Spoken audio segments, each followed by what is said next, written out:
Good morning my dear student. आज हम लोग मैन्युफैक्चरिंग प्रोसेस में एक नए चैप्टर का स्टार्टिंग करेंगे जो कि हमारा होगा चैप्टर नंबर 5, जिसका नाम होगा डियर हमारा मेटल फॉर्मिंग प्रोसेस। तो आज के टॉपिक को हम लोग यहीं से स्टार्ट करेंगे कि मेटल फॉर्मिंग प्रोसेस क्या होता है, कितने टाइप से किया जाता है, इसके एडवांटेज क्या होते हैं, डिसएडवांटेज क्या होते हैं एंड इसके एप्लीकेशन क्या होते हैं। इन सारी चीज़ों की हम लोग स्टार्टिंग करेंगे। तो इससे भी हमारे क्वेश्चंस आते हैं डियर। ये हमारा होगा, देखिए प्रीवियस लेक्चर हम लोगों ने प्रीवियस लेक्चर 53 तक डिस्कस किया था, जिसमें हम लोग कास्टिंग प्रोसेस से रिलेटेड मल्टीपल टाइप क्वेश्चन को हम लोगों ने किया था। तो अब हम लोग क्या करेंगे डियर, उसी के आगे लेक्चर सीरीज 54 को स्टार्ट करेंगे, जो हमारा टॉपिक क्या होगा डियर, मेटल फॉर्मिंग प्रोसेस से रिलेटेड होगा। तो मेटल फॉर्मिंग से भी क्वेश्चंस आपके जेईई में पूछे जाते हैं। अब उसमें देखिए आपके क्वेश्चंस कैसे पूछे जाते हैं, किस किस एरिया से पूछे जाते हैं। जैसे अगर हम मेटल फॉर्मिंग की बात करें तो मेटल फॉर्मिंग बेसिकली हमारी कितने तरीके से होती है, रोलिंग, फोर्जिंग, एक्सट्रूजन, ड्राइंग। तो ये सारे टाइप हमारे डियर क्या होते हैं, मेटल फॉर्मिंग के होते हैं। आपको किसी न किसी एग्जाम में, किसी न किसी क्या लगभग सभी एग्जाम में या तो रोलिंग से क्वेश्चन पुटअप कर लेगा, या फोर्जिंग से, या एक्सट्रूजन से, या ड्राइंग से, या हो सकता है रोलिंग फोर्जिंग एक साथ आ जाए। मतलब ऐसा नहीं है कि फिक्स है कि केवल एक से ही आएगा, लेकिन क्वेश्चन आते हैं। मतलब इन सब एरिया से भी क्वेश्चन कवर किए जाते हैं, एक एक दो दो क्वेश्चन आपके पुटअप किए जाते हैं। तो ये भी हमारे लिए इंपॉर्टेंट होता है। अगर एसएससी जेईई की बात करें तो उसमें क्वेश्चन तो पुटअप किए जाते हैं, थोड़ी सी क्वांटिटी कम होती है। लेकिन अगर हम बात करें अदर, जैसे कुछ हमारे पीएसयू से रिलेटेड एग्जाम होते हैं, तो उसमें एनपीसीआईएल वगैरह हो गया, तो उसमें इन सबसे रिलेटेड क्वेश्चंस ज़्यादा आते हैं। तो हम लोग उसी के अकॉर्डिंग जो है अपने टॉपिक को विथ डिटेल्ड स्टडी करेंगे। तो चलिए डियर, हम लोग शुरू करने वाले हैं टॉपिक मेटल फॉर्मिंग प्रोसेस। तो पहले हम लोग ये समझेंगे कि मेटल फॉर्मिंग प्रोसेस हमारा होता क्या है, इस मेटल फॉर्मिंग में हम लोग क्या करते हैं, देन आफ्टर हम लोग उसकी क्लासिफिकेशन और कैटेगरी को स्टार्ट करेंगे। तो बेसिकली देखिए, सबसे पहले डियर होता क्या है कि जब हमारे पास कोई रॉ मटेरियल होता है, रॉ मटेरियल हमारा कहाँ से मिलता है, अर्थ से मिलता है। उस रॉ मटेरियल में कुछ मैग्नेटिक पार्टिकल्स होते हैं, कुछ डस्ट पार्टिकल्स होते हैं, है ना। तो उन डिफरेंट पार्टिकल्स को हम लोग क्या करते हैं डियर, सेपरेट करके अपने आयरन से आयरन ओर को बनाते हैं। हम लोग पार्टिकल्स को सेपरेट करके उसको मेल्ट करते हैं, मेल्ट करके अब हम लोग आयरन ओर बनाते हैं। फिर कास्टिंग करके डिफरेंट टाइप्स ऑफ शेप के हम लोग, जैसे कुछ ब्लेड बनाते हैं, कुछ ब्लूम बनाते हैं, इन सब चीज़ों को हम लोग बनाते हैं। बनाने के बाद सपोज करो कि जो हमारे पास ऑब्जेक्ट बना, हम कोई स्टील कंपनी है, कोई भी स्टील कंपनी है, उसने मेल्ट करके हमारे पास कुछ इस टाइप शेप के वर्कपीस को बना देगी, या कुछ इससे कम वर्कपीस ऐसे बना देगी, या फिर कुछ पतले शेप के वर्कपीस को बना देगी। तो अब ये क्या होगा कि जो भी स्टील की कंपनियां हमारे डियर, वो क्या करेंगी, आयरन ओर को लेंगी, उस ओर को मेल्ट करके इस शेप या इस शेप में बना देंगी। अब उसके बाद सेकेंड प्रोसेस क्या होता है कि इन सारे शेप पर हम लोग कोई भी वर्क अप्लाई करेंगे अपने रिक्वायर्ड डिजायरमेंट के अकॉर्डिंग। जैसे हमें मान लो एक पतली शेप की प्लेट चाहिए थी, तो हम क्या काम करेंगे, एक रोलर इधर रखेंगे, एक रोलर इधर रखेंगे, इस सीट को इस रोलर से इस डायरेक्शन में पास कराएंगे, इसको बहुत और पास कर देंगे। तो जितना पास करेंगे उतनी पतली सीट हमारी आगे की ओर बढ़ते बढ़ते मिल जाएगी, तो डिजायर्ड हमें ऑब्जेक्ट मिल जाएगा। तो अब देखो, जो रॉ मटेरियल कास्टिंग के बाद ये हमें मिला था, अब उस रॉ मटेरियल के बाद, उस कास्टिंग प्रोसेस के बाद के प्रोडक्ट पर हमने कुछ एक्सटर्नल वर्क अप्लाई किया, जिससे हमें डिजायर्ड आउटपुट मिला। अब इस डिजायर्ड आउटपुट को प्राप्त करने के लिए ये जो वर्क हम लोग इन तीनों पीसेस पर अप्लाई कर रहे हैं, उसी को हम लोग बोलते हैं डियर मेटल फॉर्मिंग प्रोसेस। मतलब मेटल फॉर्मिंग प्रोसेस में हमें क्या होता है कि कंपनियों में, स्टील की कंपनियों से एडॉप्ट किए गए बिलेट हो गया, ब्लूम हो गया, प्लेट हो गया, इन सारे बिलेट या ब्लूम्स पर एक्सटर्नल वर्क अप्लाई करके डिजायर्ड शेप और साइज का ऑब्जेक्ट हम लोग अचीव करेंगे। उन्हीं एक्सटर्नल और वर्कपीस को, उन्हीं आउटपुट को अचीव करने के लिए जो भी एक्सटर्नल वर्क हम लोग करते हैं उसे बोलते हैं मेटल फॉर्मिंग प्रोसेस। अब यह कैसा होता है, प्लास्टिकली से डिफॉर्म किया जाता है। मेटल को हम लोग डिफॉर्म करके डिजायर्ड शेप और साइज अचीव करते हैं। और कैसा डिफॉर्म करेंगे, देखो ये अपने इस शेप में था, अब इसकी विड्थ को यहाँ पे हमने कम किया तो यह कैसा प्लास्टिक डिफॉर्मेशन हो रहा है डियर। डिफॉर्मेशन हमारे पास टू टाइप के होंगे, एक इलास्टिक डिफॉर्मेशन। इलास्टिक डिफॉर्मेशन क्या होगा, एक्सटर्नल फोर्स हमने अप्लाई किया, उसमें डिफॉर्मेशन इंड्यूस्ड हो गया, डिफॉर्मेशन आ गया, लेकिन जैसे ही हमने एक्सटर्नल फोर्स को सेपरेट किया तो वह दोबारा अपने शेप और साइज को रीगेन कर लेगा। तो ऐसे डिफॉर्मेशन हमारे कहलाएंगे इलास्टिक डिफॉर्मेशन।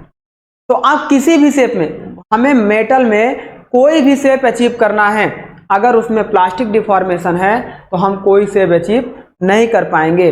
लोड हटाने पर वह फिर अपने शेप को अचीव कर लेगा। तो हम उसके लिए क्या करेंगे डियर, हमेशा प्लास्टिक डिफॉर्मेशन अप्लाई करेंगे। इलास्टिक लिमिट के ऊपर एक होती है अपर यील्ड लिमिट, इंट्रोडक्शन में हमने आपको बताया है अपर यील्ड लिमिट, एक होती है लोअर यील्ड लिमिट। तो इन लिमिट के ऊपर जब हम लोग फोर्स को अप्लाई करते हैं तो वो हमारा किस जोन में चला जाता है डियर, प्लास्टिक जोन में चला जाता है। देन आफ्टर मेटल शेप और साइज को रीगेन नहीं करता है, उसी को हम लोग बोलते हैं प्लास्टिक डिफॉर्मेशन। तो पहले यहाँ पे हम लोग ये समझते हैं कि मेटल फॉर्मिंग हमारी क्या होती है। तो मेटल फॉर्मिंग हमारा क्या होता है डियर, देखिए forming is the process in which desired shape and size are obtained through the plastic deformation. हम क्या करते हैं कि किसी भी ऑब्जेक्ट को उठाते हैं, उससे डिजायर्ड शेप और साइज हम लोग कन्वर्ट करते हैं through the plastic deformation. That process is called metal forming process. Then the stress induced in this process are greater than the yield strength but less than the fracture strength. इसका मतलब क्या है dear कि जब हम किसी material में, देखिए किसी मटेरियल में अगर हम स्ट्रेस स्ट्रेन डायग्राम की बात करें, इधर हमारा हो जाए स्ट्रेस और इधर हमारा हो जाए स्ट्रेन, तो हम सिंपल स्टील की बात करें तो कुछ दूर तक हमारा क्या होता है, डिफॉर्मेशन बहुत लेस होगा। तो यहाँ पे हमारा क्या होता है, कैपिटल ए को अगर हम मान लें प्रोपोर्शनल लिमिट तक जितना भी फोर्स लगाते थे वर्कपीस को लोड हटाने पर अपने शेप और साइज को रिगेन करता था। उसके जस्ट बाद हमारी क्या होती थी, इलास्टिक लिमिट होती थी। तो यहाँ पे हम पॉइंट बी मान लें। अब इसके बाद हम लोग लोड लगाते थे तो कुछ इस तरीके से मेटल का बिहेवियर होता था। इस मैक्सिमम पॉइंट को बोलते थे अपर यील्ड पॉइंट और यहाँ हमारा होता था लोअर यील्ड पॉइंट। देन इस रेंज में हमारा पूरा का पूरा मटेरियल क्या होता था, प्लास्टिक डिफॉर्मेशन होता था। और कैसा प्लास्टिक डिफॉर्मेशन होता था, आइडियल प्लास्टिक डिफॉर्मेशन होता था या रियल प्लास्टिक डिफॉर्मेशन होता था। इन सारी चीज़ों को हमने इंट्रोडक्शन में बहुत ही डिटेल तरीके से बताया है।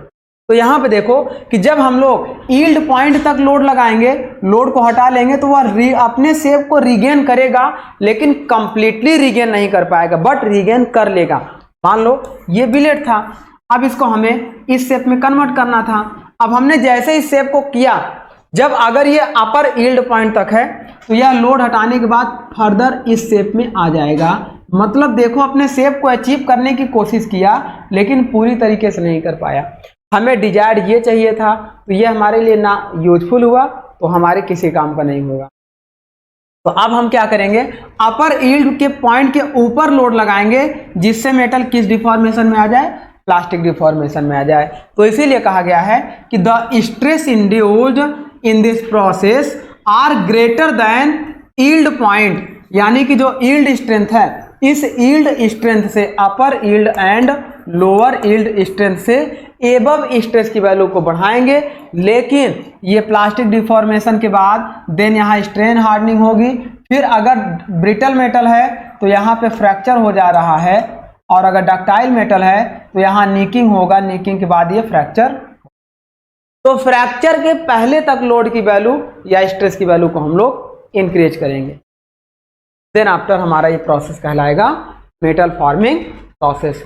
आगे देखिए, forming is developed very fast metal forming operation such as forging, rolling, drying, extrusion, etc. तो पहले इसके पहले हम ये देखते हैं कि मेटल फॉर्मिंग हमारी जो हो रही है वह किस पर होती है डियर। तो जो स्टील की कंपनियां होती हैं, वो स्टील की कंपनियां जैसे सब इंडिया की अगर बात करें तो टाटा स्टील कंपनी है, जिंदल स्टील कंपनी है ना, ये सारी स्टील की कंपनियां हैं। तो इन सब स्टील की कंपनियों में हम लोग क्या करते हैं, देखिए विजाग स्टील है, जिंदल स्टील है, टाटा स्टील है, ये सारी स्टील की कंपनियां क्या करती हैं, आयरन ओर को लेते हैं, उससे डिफरेंट टाइप्स ऑफ वर्कपीस को कास्ट करके हमें प्रोड्यूस कराती हैं। तो जैसे कौन कौन से वर्कपीस को प्रोड्यूस कराती हैं, हमें मिलता है ब्लूम, हमें मिलता है बिलेट, हमें मिलता है प्लेट, हमें मिलता है स्ट्रिप। तो ये सारी चीजें डियर हमें मिलती हैं। तो हम किसे ब्लूम कहेंगे, किसे बिलेट कहेंगे, किसे प्लेट कहेंगे और किसे स्ट्रिप कहेंगे। तो जो कंपनियां हमें कास्ट करके देती हैं वो ब्लूम को देती हैं, बिलेट को देती हैं, प्लेट देती हैं और स्ट्रिप देती हैं। सपोज करो कि हमें स्ट्रिप की रिक्वायरमेंट थी, अब स्ट्रिप की रिक्वायरमेंट थी तो हम क्या करेंगे, या तो सीधे स्ट्रिप परचेज कर लेंगे इन स्टील कंपनियों से, या प्लेट को लेकर और उसको हम लोग मेटल रोलिंग कर देंगे, शेप को पतला करके बना लेंगे। तो हमें थोड़ा सा एक्सटर्नल एनर्जी और प्रोसेस यूज करना पड़ेगा।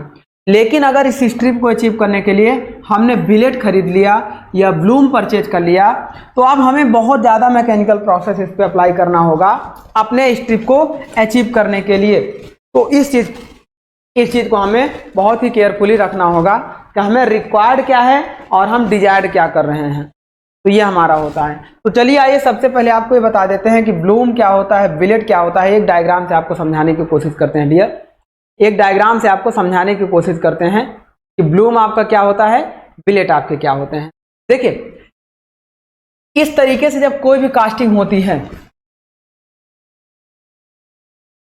कोई भी मेटल की कास्टिंग होती है, तो कास्टिंग होने के बाद आप देखो ट्रकों में बड़े बड़े, जिसे हम लोग सिल्ली बोलते हैं, बिलेट बोलते हैं, वो बिलेट हमारे क्या होते हैं, उस पर लग के जा रहे होते हैं ट्रकों में। तो वही हमारे क्या होते हैं, या तो इनगॉट हो गए, या ब्लूम हो गया, बिलेट हो गए। तो आइए इन सबके अंतर को समझते हैं, ये क्या होते हैं।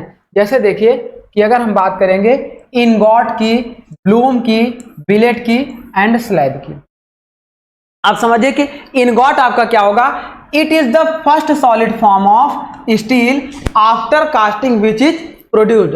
कास्टिंग करने के बाद जो भी ऑब्जेक्ट हमें मिलता है सबसे पहले उसे हम लोग बोलते हैं डियर क्या, इनगॉट।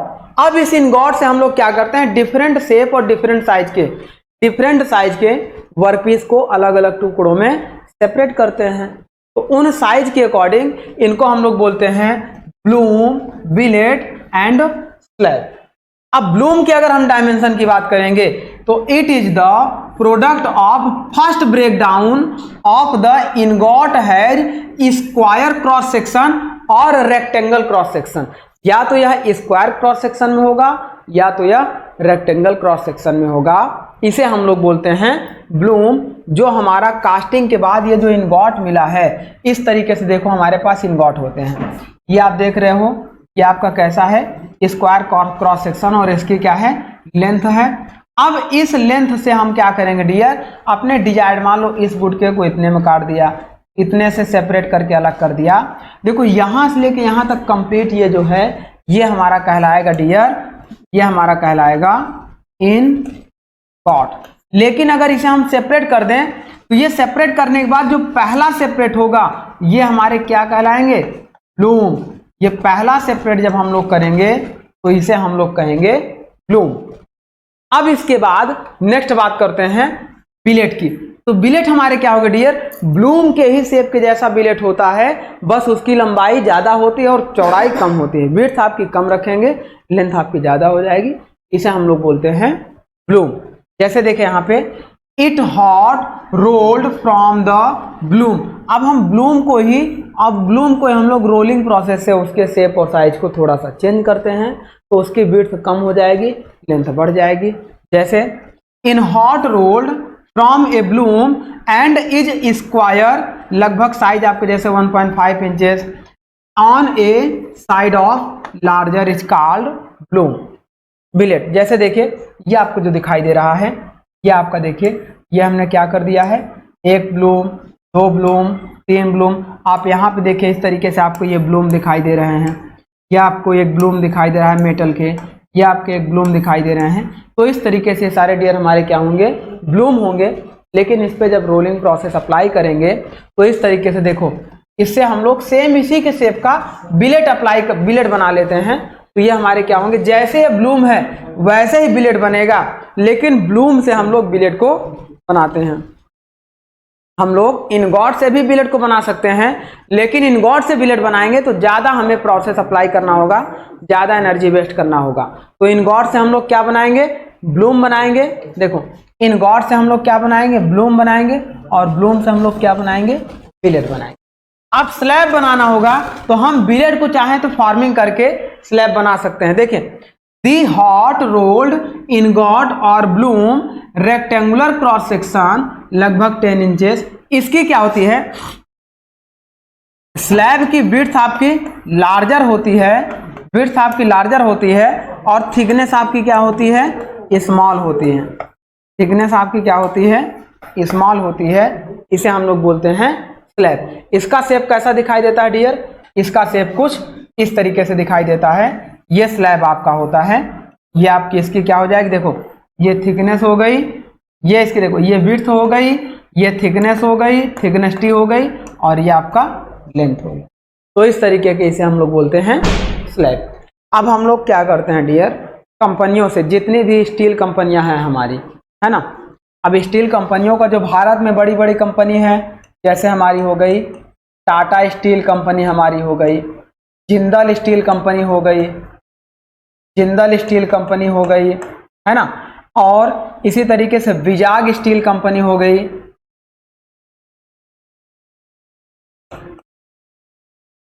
विजाग स्टील कंपनी हो गई। तो ये सारी जितनी भी हमारी स्टील कंपनियां होती हैं, इन स्टील कंपनियों में जैसे भिलाई में, रायपुर में, छत्तीसगढ़ में आपकी तमाम बड़ी बड़ी कंपनियां हैं। तो इन सब कंपनियों से हमें क्या क्या मिलता है डियर, हमें मिलता है Bloom, billet and slab.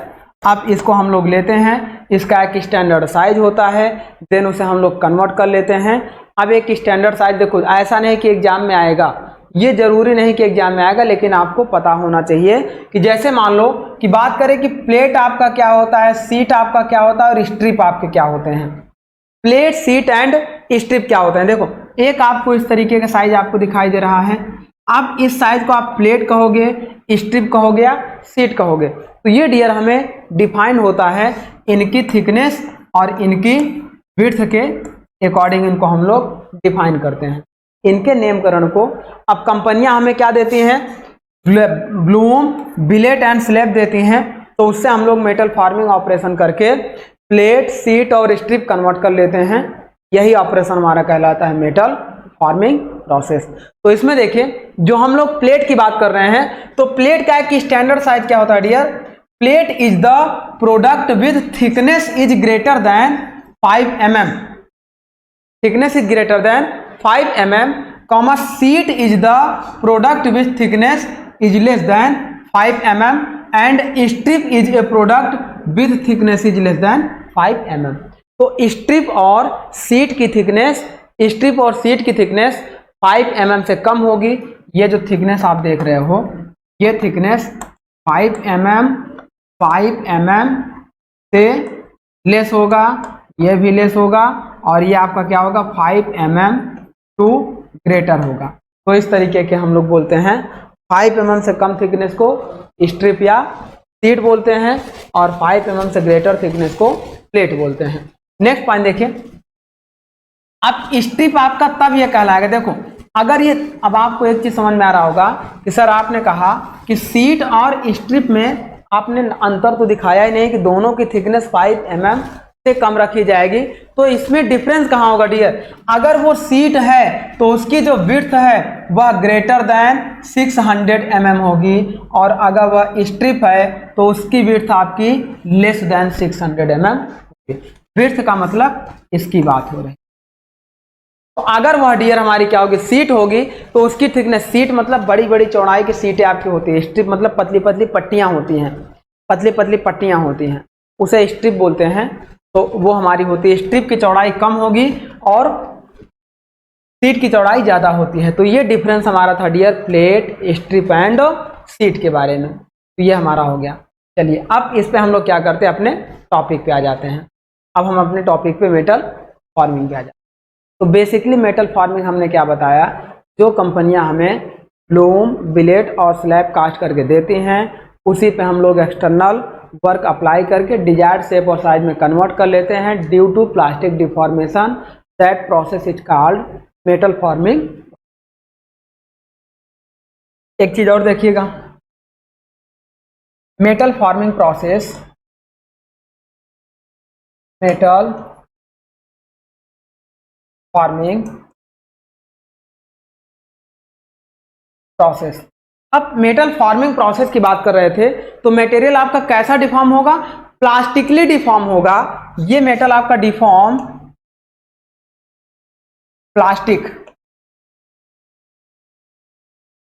Plastically. अब प्लास्टिकली जब कोई भी मेटल डिफॉर्म होगा डियर, तो उसमें इंटरनल स्ट्रेसेस इंड्यूस्ड होंगे, है ना, इंटरनल स्ट्रेसेस इंड्यूस्ड होंगे।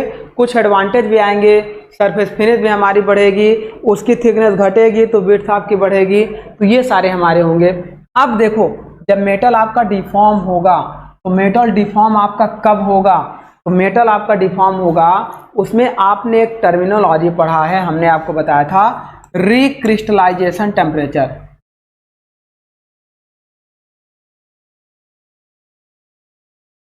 Recrystallisation temperature. अब ये रिक्रिस्टलाइजेशन टेम्परेचर क्या होता है, मान लो कि अभी हम आपको कहें कि मेटल को हम डिफॉर्म कर रहे हैं, डिफॉर्म करने के लिए हमने कितने टाइप यूज किया। अगर हम बात करें मेटल फार्मिंग की, तो मान लो हम मेटल फार्मिंग के टाइप की बात करें, टाइप्स ऑफ मेटल फार्मिंग, तो हम मेटल फार्मिंग की इंट्रोडक्शन तो आपको दे दिए। टाइप की बात करें, हम बात कर दे रहे हैं रोलिंग, हम बात कर दे फोर्जिंग, एक्सट्रूजन एंड हम बात कर दें rolling, forging, extrusion and drawing. तो बेसिकली इतने टाइप के हम लोग मेटल फार्मिंग को डिस्कस करेंगे। ये हमारा है types of metal forming process. अब रोलिंग प्रोसेस क्या होगा, forging process, extrusion and drawing, ये सारे डियर प्लास्टिक डिफॉर्मेशन होंगे। लेकिन रोलिंग प्रोसेस में क्या होगा, दो रोलर होंगे, ये रोल करेगा इस डायरेक्शन में, ये इस डायरेक्शन में, और ये वर्कपीस होगा, ये वर्कपीस जब इसके अंदर से पास होके जाएगा तो इस थिकनेस का बाहर निकलेगा।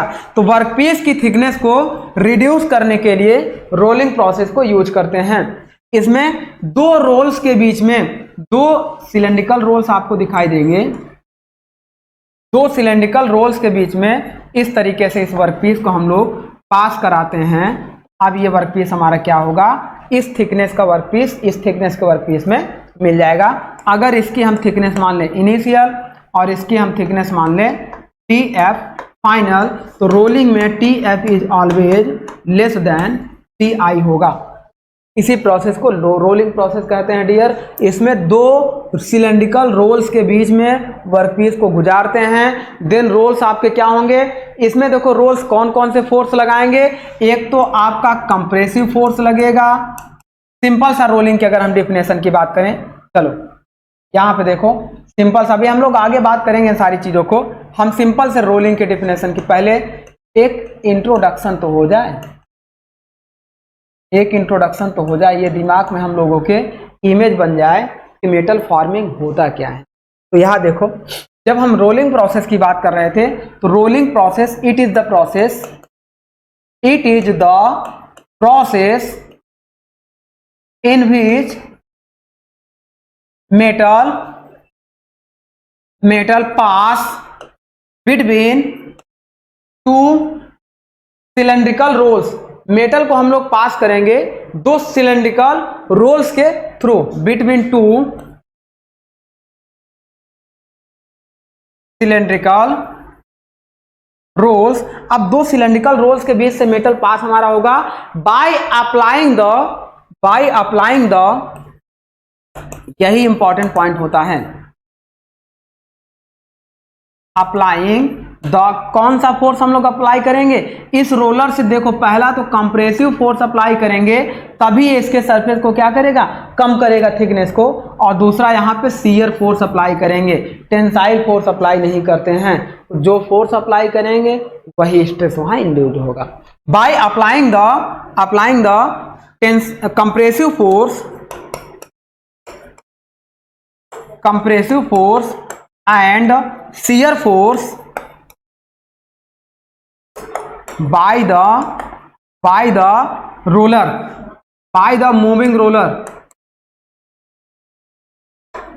मूविंग रोलर्स के थ्रू हम लोग कंप्रेसिव फोर्स और शियर फोर्स अप्लाई करते हैं। देन हमारा मटेरियल क्या होता है, then the thickness of metal will be reduced, then the thickness of metal will be reduced and एक और वन मोर थिंग कि थिकनेस तो आपकी रिड्यूस हो जाएगी डियर, ये जो थिकनेस थी रिड्यूस हो जाएगी, लेकिन इसके विड्थ की बात करेंगे तो इन रोलिंग प्रोसेस विड्थ या तो कांस्टेंट रहेगी या थोड़ी सी बढ़ जाएगी, विड्थ इज आइदर कांस्टेंट और इनलार्ज, सम मतलब थोड़ी सी लेस में इनलार्ज होगी, तो and width of workpiece either enlarge और कांस्टेंट, तो इस तरीके के प्रोसेस को हम लोग डियर बोलते हैं रोलिंग प्रोसेस। यह प्लास्टिक डिफॉर्मेशन हो रहा है। नेक्स्ट हम लोग क्या बता रहे थे आपको, रोलिंग के बाद forging process and extrusion process, तो फोर्जिंग और एक्सट्रूजन में अंतर समझिएगा, एंड ड्राइंग प्रोसेस क्या होता है। फोर्जिंग में हम क्या करते हैं डियर कि मेटल को दो डाई के बीच में पास कराते हैं, जैसे देखिए, चलिए इसे रिमूव करते हैं और यहीं पे आपको फोर्जिंग प्रोसेस डिस्कस कर देते हैं। फोर्जिंग प्रोसेस में क्या होगा डियर, ये डाई हो गई, अब इस डाई में मान लो एक हमने वर्कपीस को रखा, ये मेटल को रखा, अब देखो इस डाई में इस मेटल को रखकर इस पे कंप्रेसिव फोर्स अप्लाई करेंगे तो यह कंप्रेस, हमने गलत बना दिया, ऐसा देखिए थोड़ा सा और समझाने के लिए, देखिए मान लीजिए डियर कि एक हमारे पास ऐसा, एक हमारे पास ये बिलेट हो गया, तो हम बिलेट बनाते, मान लीजिए कि हमारे पास एक ब्लूम हो गया या बिलेट हो गया। अब इसको हम क्या करेंगे डियर, देखो ये हमारे पास एक डाई हो गई, अब इस डाई को हम इस शेप में समझ रहे हैं, इस शेप में समझ रहे हैं, इसकी कुछ थिकनेस भी होगी। अब इस शेप की डाई के अंदर, इस शेप की डाई के अंदर हम क्या करेंगे, इस मेटल को रखेंगे, रखकर कंप्रेस करेंगे, और कंप्रेस कैसे करेंगे, ये डाई हो गया तो सेम अपोजिट दूसरी भी होगी, जैसे इसको 2D में देखेंगे, ये हमारा डाई हो गया, ये हमने मेटल को रख दिया, ये मेटल को रख दिया और यहां से हमने क्या किया, इस पे कंप्रेसिव फोर्स अप्लाई करना शुरू कर दिया।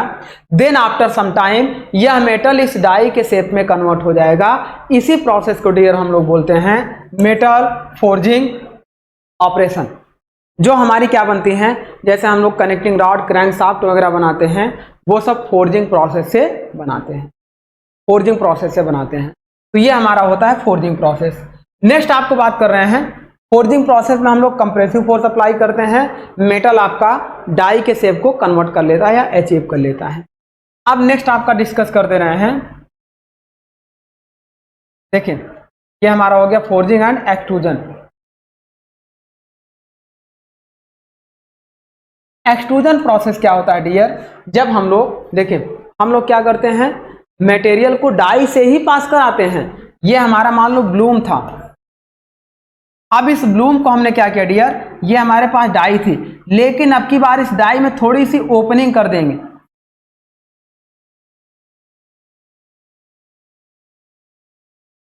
ये मान लीजिए कि हमारे पास एक डाई थी, डाई में हमने थोड़ी सी ओपनिंग कर दिया डियर, और ये हमने अपने इस मेटल को या इस ब्लूम को यहाँ पे रख दिया, ये ब्लूम को हमने रखा, इस पे यहाँ से कंप्रेसिव फोर्स अप्लाई करेंगे तो यह इस डाई से बाहर निकलेगा और यहाँ पे रोलर्स लगा देंगे या इसे आगे की ओर फीड देता हुआ बढ़ेगा। मतलब इस मेटल को इधर से हम पुश भी करेंगे और यहाँ से हम लोग पुश करेंगे और यहाँ से हम लोग क्या करेंगे, पुल। इधर से हम लोग खींचेंगे और इधर से हम लोग पुश करेंगे। देन आफ्टर इस डाई में जो ओपनिंग हमारी है, अगर रेक्टेंगुलर ओपनिंग है तो रेक्टेंगुलर मेटल बाहर आएगा, और सर्कुलर ओपनिंग है तो सर्कुलर मेटल बाहर आएगा। ऐसे मेटल फॉर्मिंग, देखो इस बिलेट को हम लोग इस शेप में कन्वर्ट कर लेंगे। इस प्रोसेस को डियर बोलते हैं एक्सट्रूजन प्रोसेस। तो एक्सट्रूजन और फोर्जिंग दोनों में डाई का यूज करते हैं, बस अंतर इतना है कि डाई आपकी एक में ओपनिंग होती है, एक में क्लोज होती है। नेक्स्ट बात करते हैं, एक्सट्रूजन हो गया। वायर ड्राइंग प्रोसेस क्या होता है, ड्राइंग प्रोसेस में डियर हम लोग क्या करते हैं, हम लोग मेटल से बहुत पतले वायर को कन्वर्ट करते हैं। पतले वायर को हम लोग ड्राइंग प्रोसेस से ही बनाते हैं, तो उसको भी हम लोग डिस्कस कर लेंगे। तो ये हमारे होते हैं डिफरेंट टाइप्स ऑफ मैन्युफैक्चरिंग में कौन से मेटल फॉर्मिंग प्रोसेस। अब इसमें हम लोग क्या डिस्कस करेंगे डियर, मेटल फॉर्मिंग प्रोसेस में हमने आपको डिस्कस किया, ये आपका इंट्रोडक्शन हमने आपको बताया मेटल फॉर्मिंग प्रोसेस का। देन आफ्टर, अब एक चीज समझो आप, जब हम लोग मेटल फॉर्मिंग कर रहे होंगे तो मटेरियल क्या, एक तो रूम टेम्परेचर पे कर सकते हैं, एक तो हम मटेरियल को हीट करके कर सकते हैं। अगर हीट करके करें तो वह क्या प्रोसेस कहलाएगा, और रूम टेम्परेचर पे करें तो वह क्या प्रोसेस कहलाएगा। क्योंकि जब मेटल को ज़्यादा गर्म करेंगे देन उस पर हम लोग एक्सटर्नल लोड अप्लाई करेंगे तो वह आसानी से किसी भी शेप को अडॉप्ट कर लेगा। अगर उसे ज़्यादा हॉट ना करें, कोल्ड स्टेट में हो, तो उस पर हम एक्सटर्नल फोर्स अप्लाई करें, वह किसी भी शेप को आसानी से अडॉप्ट नहीं करेगा। तो आइए दोनों के बारे में डिस्कस करते हैं डियर। देखिए सबसे पहले तो हम आपको ये डिस्कस करने चल रहे हैं, ऐसे देखिए, सबसे पहले तो हम आपको ये डिस्कस करने चल रहे हैं डियर, मेटल फॉर्मिंग जो प्रोसेस हम लोग करते हैं वो हम लोग चार टाइप से करते थे, rolling, forging, extrusion and drawing. लेकिन हम जब प्रोसेस कर रहे हैं तो अकॉर्डिंग टू इन्वायरमेंट उसे हम लोग कितने टाइप से करते हैं, metal forming type according to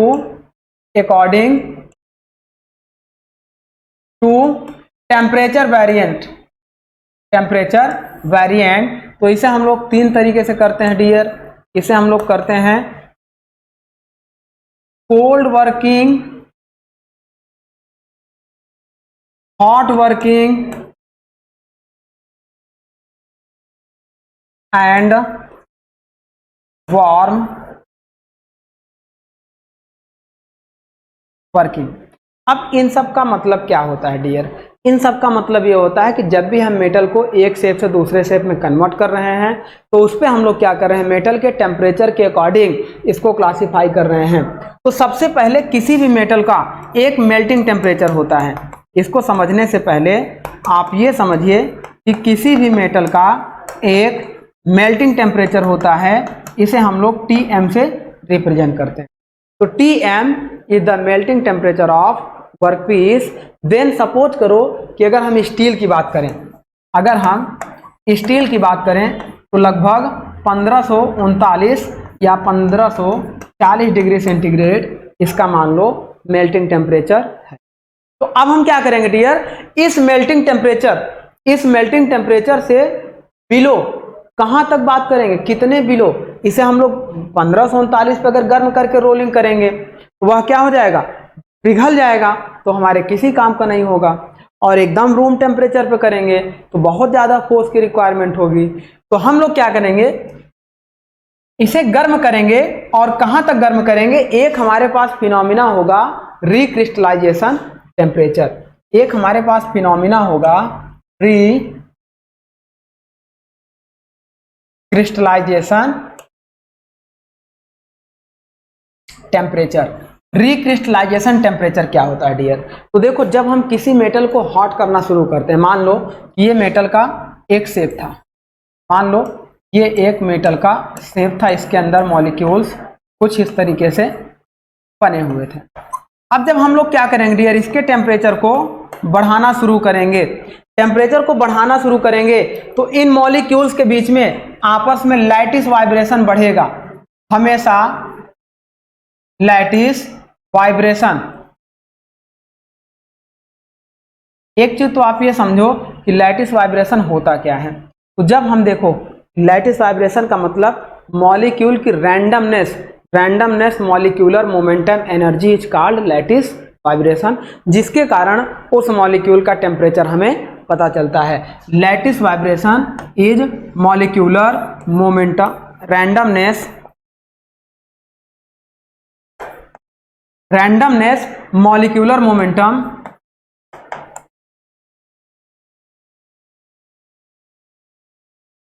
energy is called lattice vibration, which is also defined the temperature of workpiece, which is also defined the temperature of workpiece. अब यहां से ये पता चला डियर कि किसी भी मॉलिक्यूल के अंदर रैंडमनेस वाइब्रेशन जितना ज्यादा होगा उसका टेम्परेचर उतना ज्यादा होगा, क्योंकि जब दो मॉलिक्यूल आपस में कोलाइड होंगे तो अंदर एनर्जी उत्पन्न होगी और वही एनर्जी उसके टेम्परेचर को डिफाइन करती है। या इसको हम टेम्परेचर की एक अनदर डिफिनेशन कर सकते हैं कि डिग्री ऑफ हॉटनेस और degree of coldness is called temperature. लेकिन उसकी दूसरी डिफिनेशन जो हम लोगों ने लिया, एक सटीक डिफिनेशन लैटिस वाइब्रेशन के अकॉर्डिंग। अब यहाँ से देखो जब इसके टेम्परेचर को हम लोग बढ़ाएंगे, अच्छा कभी आप सोचो कि बर्फ में लैटिस वाइब्रेशन होता है, आइस में लैटिस वाइब्रेशन ये कब शून्य होगा? इस मॉलिक्यूलर मोमेंटम एनर्जी के लैटिस वाइब्रेशन कब जीरो होंगे? तो ये होंगे dear at absolute temperature. Question पूछा गया है, पूछा भी जाएगा, at absolute temperature lattice vibration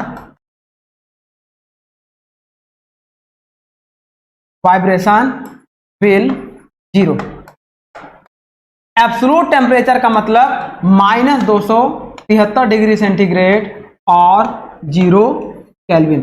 किसी भी मटेरियल का, चाहे वो बर्फ हो, सॉलिड हो, लिक्विड हो, कंक्रीट हो, गैस हो, किसी भी मटेरियल का 0 डिग्री केल्विन पर, 0 केल्विन पर या -273 डिग्री सेंटीग्रेड पर लैटिस वाइब्रेशन 0 होगा। लेकिन अगर बर्फ की बात करो तो 0 डिग्री सेंटीग्रेड, वहां 0 केल्विन नहीं है, 0 डिग्री सेंटीग्रेड पर उसके अंदर मॉलिक्यूलर वाइब्रेशन हो रहे होंगे, कुछ ना कुछ उसके अंदर एनर्जी होगी। वो अलग बात है कि जब हम बर्फ को टच कर रहे हैं तो हमें ठंडी महसूस हो रही है। ठंडी इसलिए महसूस हो रही है क्योंकि बर्फ के रिस्पेक्ट में हमारा हाथ गर्म है, इसीलिए बर्फ हमें ठंडी महसूस होती है। और अगर अपने हाथ के रिस्पेक्ट में कोई हॉट ऑब्जेक्ट को हम लोग टच करेंगे तो वो हमें गर्म महसूस होती है। वो डिफरेंस ऑफ हमारे हाथ और उस ऑब्जेक्ट के टेम्परेचर की वजह से हमें ठंडी और गर्म महसूस होती है। हम ये नहीं कह सकते हैं कि बर्फ ठंडी होती है या गर्म होती है, किसके रिस्पेक्ट में ठंडी है और किसके रिस्पेक्ट में गर्म है, ऐसे हम लोग कह सकते हैं। तो यहाँ पे देखो डियर, ये हो गया रैंडमनेस मॉलिक्यूलर मोमेंटम एनर्जी। अब जब हम लोग इसका टेम्परेचर इंक्रीज करेंगे तो यह रैंडमनेस एनर्जी बढ़ेगी तो धीरे धीरे उनके बीच का कोलाइजन बढ़ेगा। तो एक ऐसा टेम्परेचर आएगा जिस टेम्परेचर पर ये मॉलिक्यूल्स क्या होंगे, अब कोलाइड करके न्यू ग्रेन्स बनाने शुरू करेंगे, कोलाइड करके न्यू ग्रेन्स बनाने शुरू करेंगे, है ना। देखो रिक्रिस्टलाइजेशन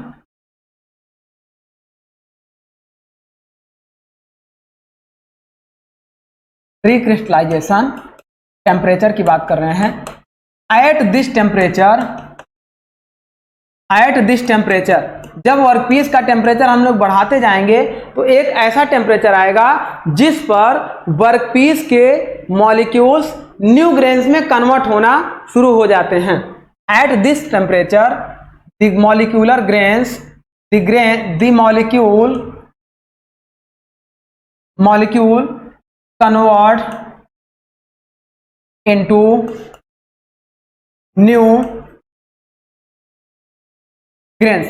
जब इनके बीच लैटिस वाइब्रेशन बढ़ेगा तो यहां पे formation of new grain start होगा और टेम्परेचर बढ़ाएंगे तो और ज्यादा न्यू ग्रेन्स बनेंगे और एक ऐसा टेम्परेचर आएगा ऐसा ऑप्टिमम टेम्परेचर आएगा कि सारे के सारे ओल्ड ग्रेन्स कन्वर्ट हो जाएंगे न्यू ग्रेन्स में। तो अब यहां से देखो डियर, जहां पे न्यू ग्रेन्स बनना स्टार्ट होगा वहां पे हम लोग बोलेंगे, देखो जहां पे न्यू ग्रेन्स बनना स्टार्ट होगा, मान लो कि किसी भी वर्कपीस का जैसे हम कह दें कि 1000 डिग्री सेंटीग्रेड रिक्रिस्टलाइजेशन टेम्परेचर है, RT फॉर रिक्रिस्टलाइजेशन टेम्परेचर है।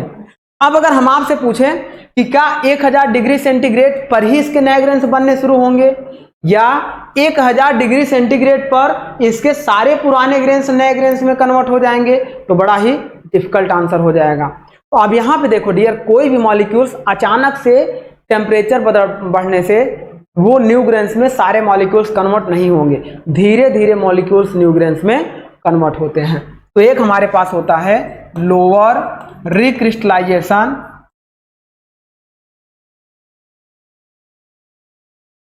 टेम्परेचर और एक हमारा होता है अपर रिक्रिस्टलाइजेशन टेम्परेचर और एक हमारा होता है एट रिक्रिस्टलाइजेशन टेम्परेचर। एट, चलो अभी एट आप छोड़ दो, पहले देखिए लोअर रिक्रिस्टलाइजेशन टेम्परेचर क्या होता है माय डियर। जैसे मान लो कि किसी वर्कपीस का 1000 डिग्री सेंटीग्रेड रिक्रिस्टलाइजेशन टेम्परेचर है।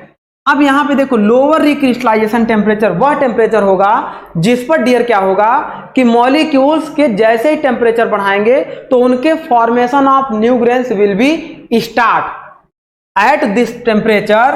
एट, कलर चेंज कर देते हैं, ऐसे देखिए, at this temperature formation of new grains will be start. नए ग्रेन्स के बनना जिस टेम्परेचर पर शुरू हो जाए, new grains will be start, that temperature is called lower recrystallization temperature. Upper recrystallization temperature क्या होगा, अब टेम्परेचर को बढ़ाते गए तो जहां पर सारे के सारे पुराने ग्रेन्स कंप्लीटली न्यू ग्रेन्स में कन्वर्ट हो जाएं, उसी को हम लोग बोलेंगे upper recrystallization temperature. At this temperature, यहां पे देखिए dear, at this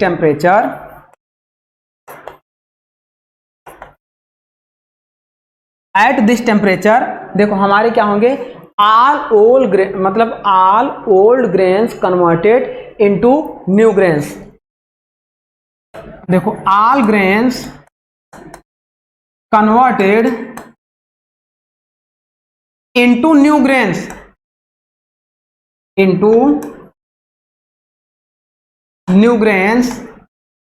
that is called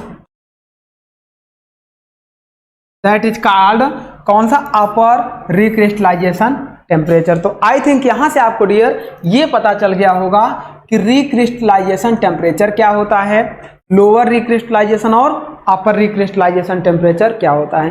recrystallisation वह टेम्परेचर होगा जिस पर मॉलिक्यूल्स को गर्म करने पर नए ग्रेन्स बनने शुरू हो जाएंगे, तो उसे हम लोग बोलेंगे रिक्रिस्टलाइजेशन टेम्परेचर। इसी के आगे आपका एक आता है रिकवरी एंड ग्रेन ग्रोथ।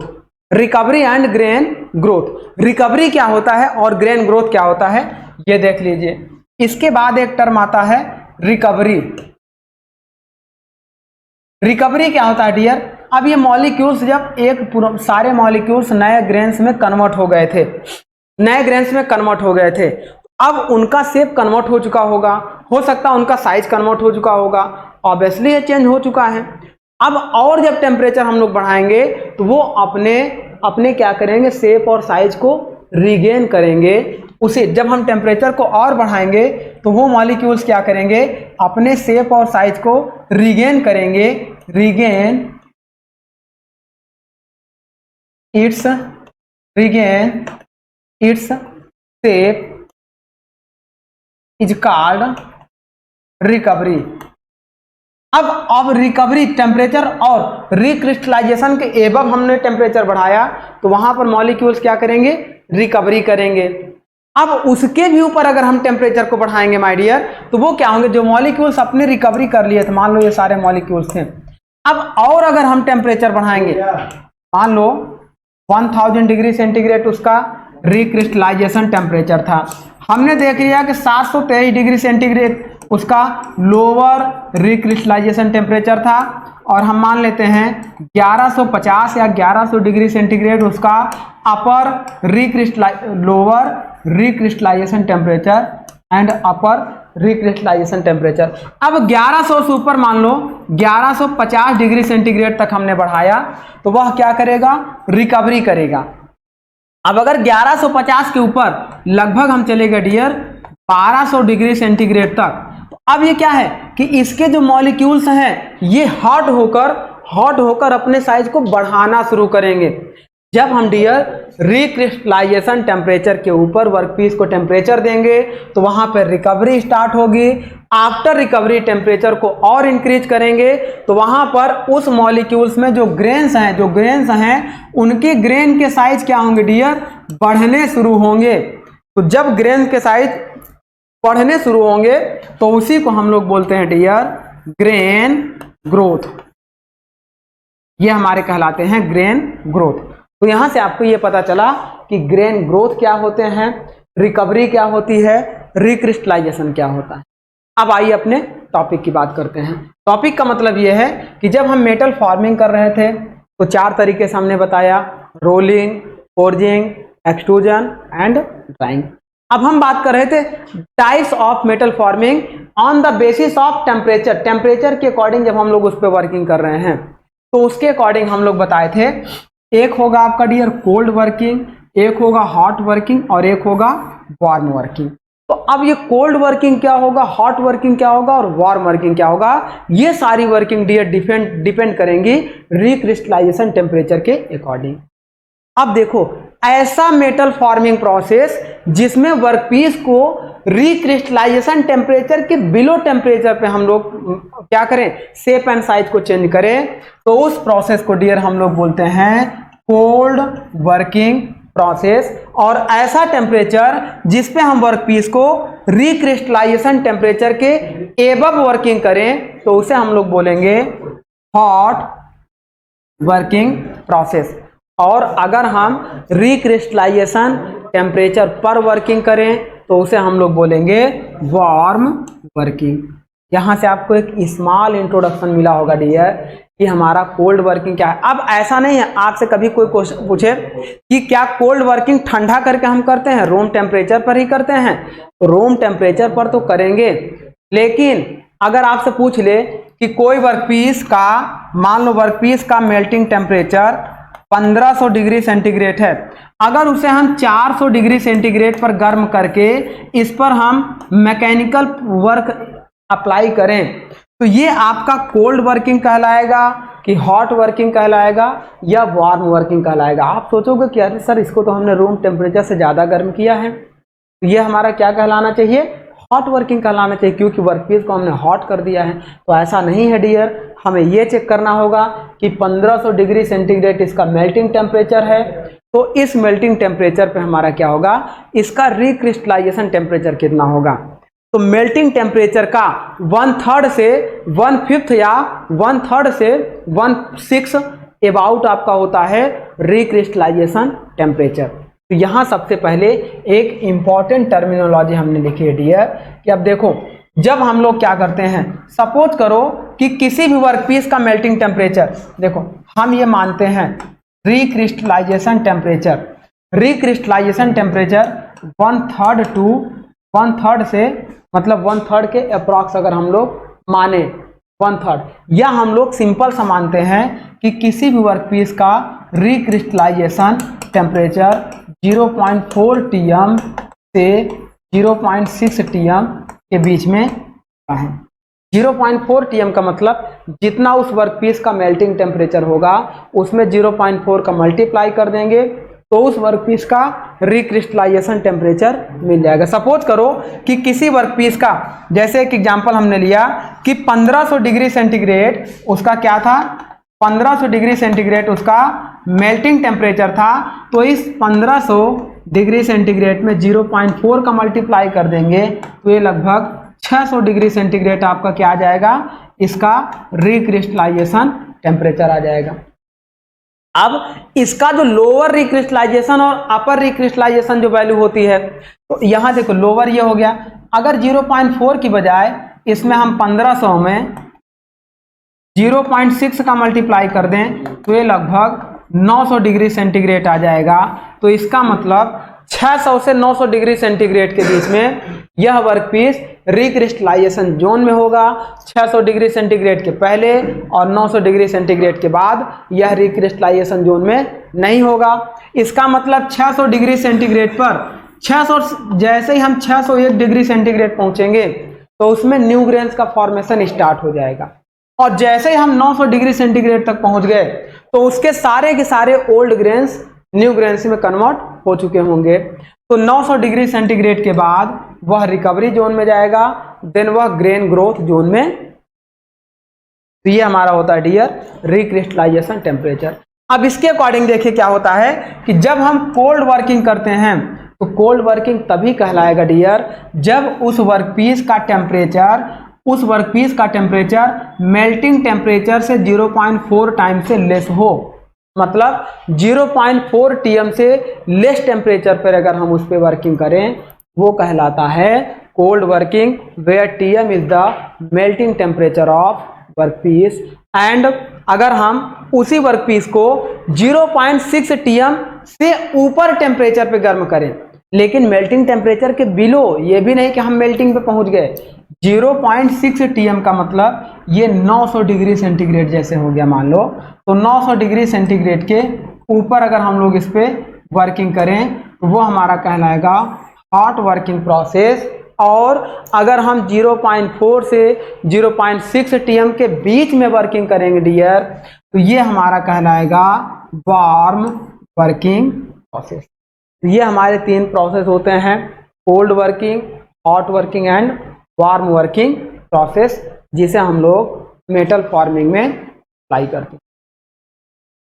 अब आइए देखते हैं इस पे हम लोग थोड़ा सा और डिटेल्ड डिस्कस करते हैं। देखिए ये हमने आपको बता ही दिया था, कोल्ड वर्किंग आपका क्या होगा 0.4 TM।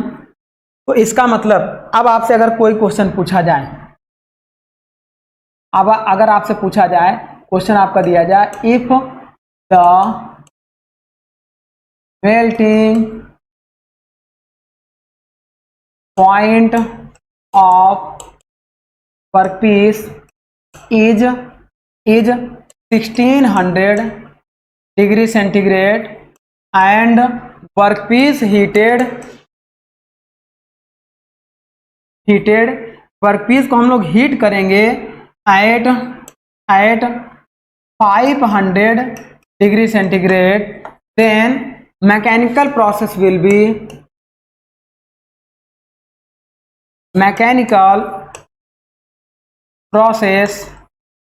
Will be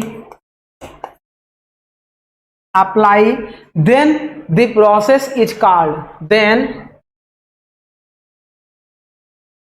the process is called। तो इस प्रोसेस को हम लोग क्या कहेंगे डियर? ऑप्शन दिया है कोल्ड वर्किंग, बी ऑप्शन दिया है हॉट वर्किंग, सी ऑप्शन दिया है वार्म वर्किंग, और डी ऑप्शन दिया है नन ऑफ दिस। अब यहां पे हम सबसे पहले ये देखेंगे कि वर्कपीस का मेल्टिंग टेम्परेचर कितना है 1600 डिग्री सेंटीग्रेड इंटू 0.4 का मल्टीप्लाई कर दें तो कितना आएगा, ये आएगा 640। मतलब 640 के नीचे अगर हम लोग वर्किंग करेंगे, 640 डिग्री सेंटीग्रेड के नीचे वर्किंग करेंगे तो ये कहलाएगा डियर कोल्ड वर्किंग प्रोसेस। और कितने डिग्री सेंटीग्रेड पे हम लोग वर्किंग कर रहे हैं, 500 डिग्री सेंटीग्रेड पे, ये हमारा कहलाएगा डियर कोल्ड वर्किंग प्रोसेस। यही अगर कह देता कि मतलब 1000 डिग्री सेंटीग्रेड पे हम लोग इसे 1000 डिग्री सेंटीग्रेड या 1100 डिग्री सेंटीग्रेड पे हम लोग इसको वर्क कर रहे हैं।